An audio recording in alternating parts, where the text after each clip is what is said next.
out of the blue.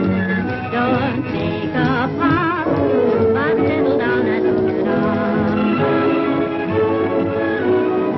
Here's looking at you, it seems hardly true that radio can let you sit and watch it. This wonderful lake goes to show that all the world is a place, but you must not see as you wonder what's the next thing on the list. John Logie Baird's mechanical television system, with its rotating wheels and bright lights, has gone now, but the principles behind it still apply to today's electronic television. Let's start by looking at how the television signal is made up and demonstrate the effects of altering some of the parameters of the signal.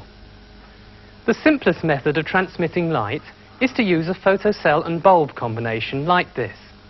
This is the photocell, which changes its electrical resistance according to the amount of light falling on the face. The signal this device produces is amplified and used to drive this light bulb.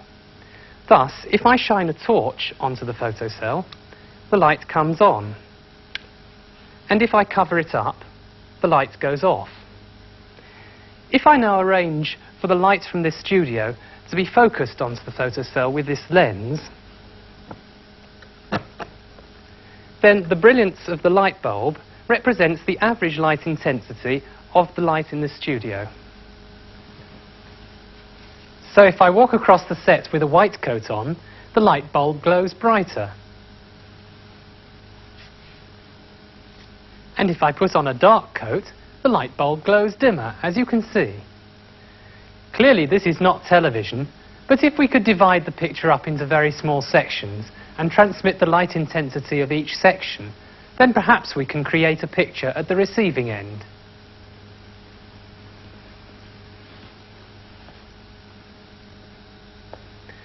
The usual method of doing this is to divide the picture into a series of horizontal strips, which is just like putting this mask in front of the picture. The light intensity of each strip from the left to the right is then transmitted. This process is called scanning. Logie Baird's rotating wheels used a process of vertical scanning like this. But today it is done all electronically using electron beams in cathode ray tubes. Let's see how this process works. First of all, I'll use just 5 scans, or lines as they are known. As you can see, I appear as a set of vertical bars of varying intensity. Now let's try 30 lines, which was Baird's first broadcast standard. Now 200 lines, and finally 405 lines, which became the television standard for many years. As the number of scans increases, so the picture becomes more recognizable and the individual bars disappear. There is another aspect of the scanning process to be considered, and that's how fast it should occur. Clearly, the more scans occurring in each second, the more information that has to be transmitted, and thus the larger the bandwidth of the signal. But on the other hand, if I try to reduce the bandwidth by slowing down the scanning rate, just look at the effect. First, normal scanning rate, and now a reduced scanning rate.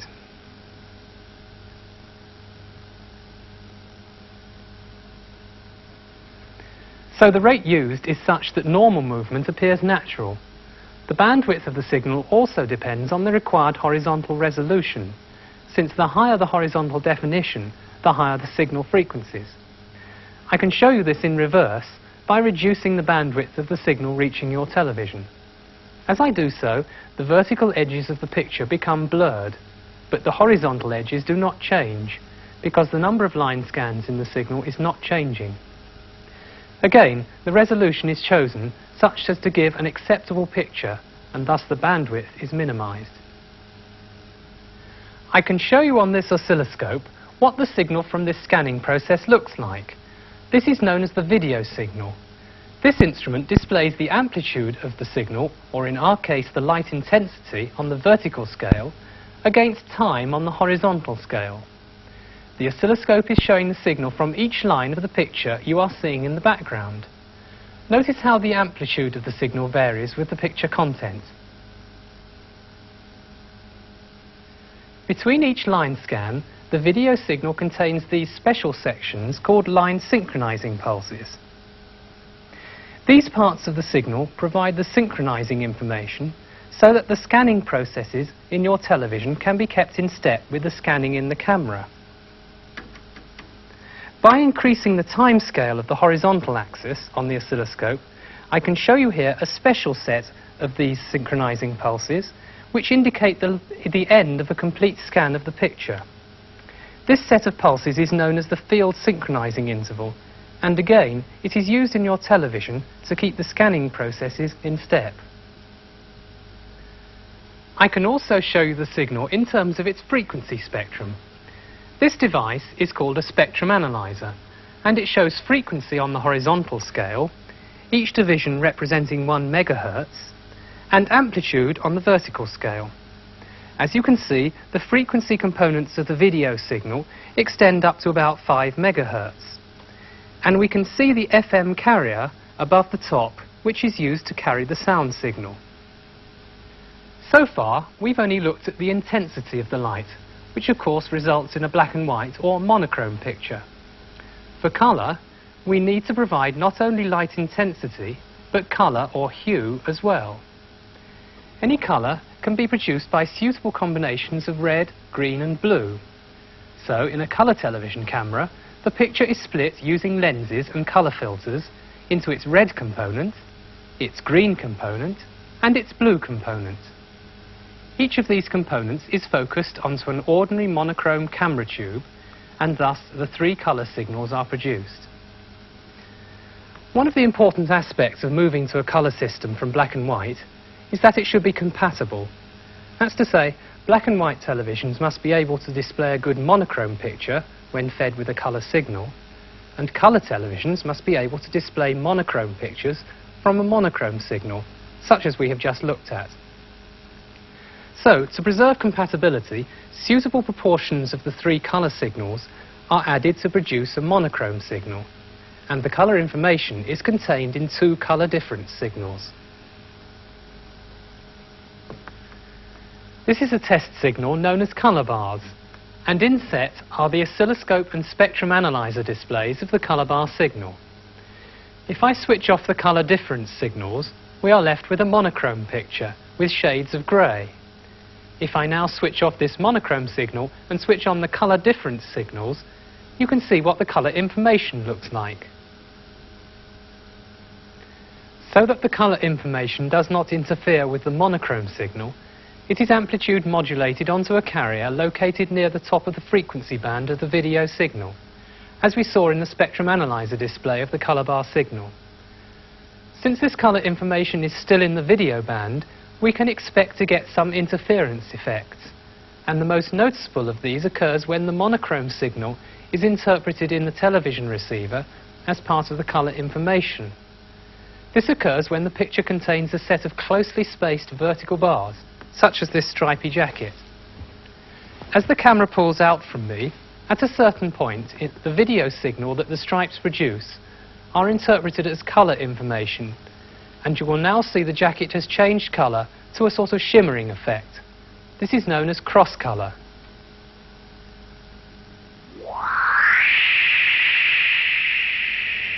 One excellent example of making full use of a transmission channel, in our case the television system, is teletext.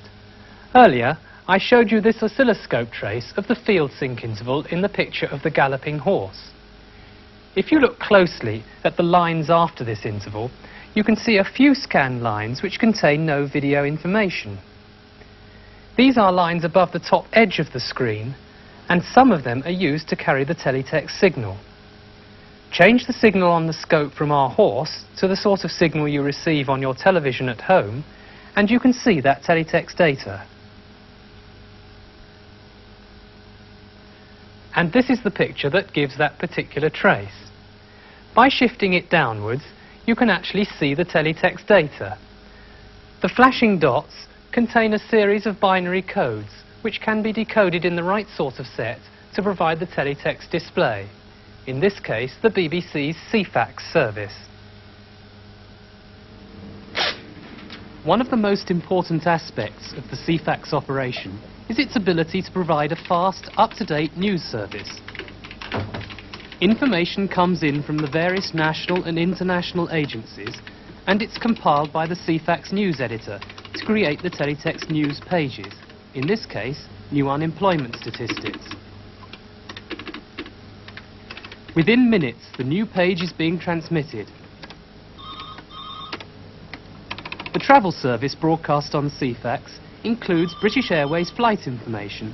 The relevant data is fed directly from the BA computer to the Ceefax room, where it's quickly edited to the teletext format and put straight onto the page. As well as news and travel, teletext is ideal for broadcasting sports results. Perhaps when teletext usage is as universal as television viewing is today, there'll be no need to list the results during sports programs. There'll just be a simple reference to a teletext page number. With that in mind, maybe, the Ceefax Sports Service is already well established. The teletext system was originally designed for just that, the transmission of text. The block graphics of Tom Jones are achieved by processing the video signal from the camera pointing at the photograph. At the start, fine graphics weren't considered important for a text service. The alternative is to create the graphics at the keyboard, manually, and this actually produces some much more interesting displays. One other useful teletext service is telesoftware, the distribution of computer programs. And of course, those irritating little messages. The one important advance which we've started and which will go ahead getting more steam as time goes on is linking other people's computers direct into ours. Automatic transfer of information, stock exchange prices, things of that sort. Then after that, I think the next thing will be, I hope at any rate, is more storage of pages in the set, in the receiver, so that we get over this access time problem and people can get virtually instantaneous teletext as soon as you press the button. Of course, it'll be recorded in the set, the page. And after that, I think the next thing after that is big advances in telesoftware are about to come, because you can send data as well as programs, and that gives you an enormous things, far beyond my imagination, I think. And the other important thing is subtitling. And I think there's a big future in multi-language subtitling when the international satellites come along and are broadcasting over Europe, and people with many different languages are going to want to receive them. And I think the only commercially viable way of getting over many languages is through subtitling in many languages. One of the major developments is in the digital representation of a video picture. This is done by dividing the picture up into little squares called pixels, and representing the brightness and colour of each square by a number. These numbers can then be stored and processed by computers and other digital circuits to produce a whole range of effects. Unfortunately, at present, communications technology has not developed sufficiently to enable the video signal to be transmitted cost-effectively in this digital form, so it has to be converted back to its analog form before transmission. Let's see how the digitization or quantization process works. First, divide the screen into a series of large squares. Such large pixels do not give a recognizable picture, but if I gradually reduce the size and increase the number of squares, eventually the picture becomes clear and the individual squares disappear.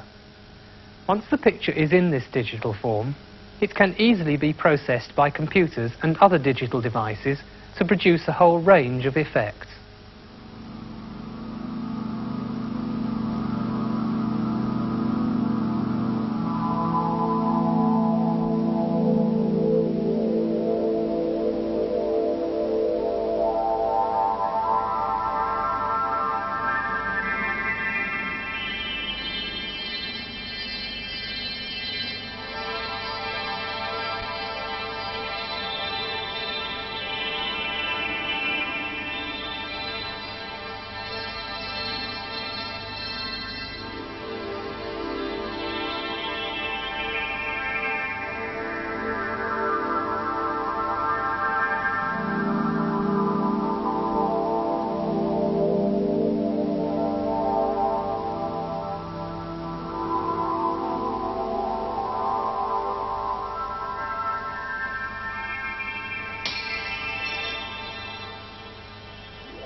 There are other developments which will soon have an impact on television, such as digital stereo sound, which is already being transmitted on a test basis from the Crystal Palace transmitter in London. And satellite broadcasting has spurred the development of a new method of processing and transmitting the video signal called the MAC system. MAC stands for Multiplexed Analog Components, and in essence, this system, although it still uses the analog video signal, transmits the monochrome and colour components of the signal separately. This means there are no interference effects between these two signals, and so the stripy jacket effect I demonstrated earlier would not occur. Also in this system, the sound is transmitted digitally, and the system is such that many sound channels can be incorporated to provide radio programs as well as multi-language television broadcasts. Teletext is also undergoing development, and recently the Department of Trade and Industry has published a World System Teletext specification. This specification contains the technical details on how a whole new range of features and facilities can be incorporated into the teletext system. This is a prototype teletext decoder which incorporates some of these new features. Since teletext data to this specification is not at present being transmitted, here's a simple teletext generator which has a few demonstration pages in it. This display shows some of the new facilities, such as accented and supplementary characters.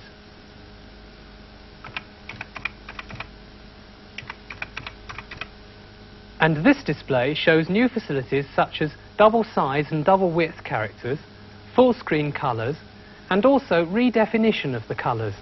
Pink, for example, is not one of the colours available with the current teletext system. Recently, teletext has started to be used commercially for the general distribution of data.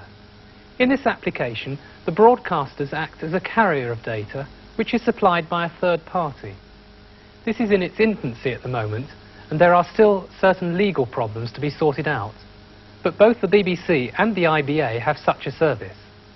Rambling Song retains the lead, then direct... Ladbrokes, the bookmakers, operate a sophisticated distribution system which ensures that all their hundreds of shops get the right racing information.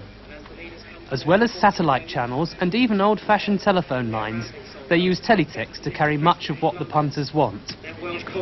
Still waiting on the second dog at Bristol. At Onyen, they are at the post at Onyen. And a show now coming from Onyen. At the headquarters control room, the information is edited, annotated, revoiced and broadcast to the network of shops. On its own, Hackney. It's now 4-1 trap 5. When teletext is used, the information is fed to the television broadcaster, who carries it on the back of the normal video signal. And at the shop, the composite signal is received and decoded in the normal way. The displays available for each shop manager aren't just limited to the racing. Hackney, they're off and running, and off to quite a level break between traps 3, 4 and 6. Then comes 1, 5 and 2. At the first bend, and 3's the leader. We are about a couple of lengths from 4, then comes 6, 1, 2 and 5. Going down the far side, and 3 extends the lead. It's gone from 3 lengths clear from 4 in second, then comes 6 and 1, and finally 2 and 5. Down towards the second last bend, and 3, some 3 lengths clear from 4. He's trying hard to close the gap. Then comes 1, 2 lengths back in third, then comes 2, staying on well. Off the final bend, and 3, some 2 lengths clear from 4. He's closing all the time. Up towards the line, it's 3 by a length. At the line, trap 3 the winner. Second, trap 4. First, trap 3, move along duel. Second, trap 4, easy pet. 3 beat 4 at Hackney. From where we're just waiting on the off time. It's remarkable how fast the data's transmitted, from racetrack to shop, via the headquarters operation. But of course, the environment it's used in isn't always as glamorous as the information technology itself.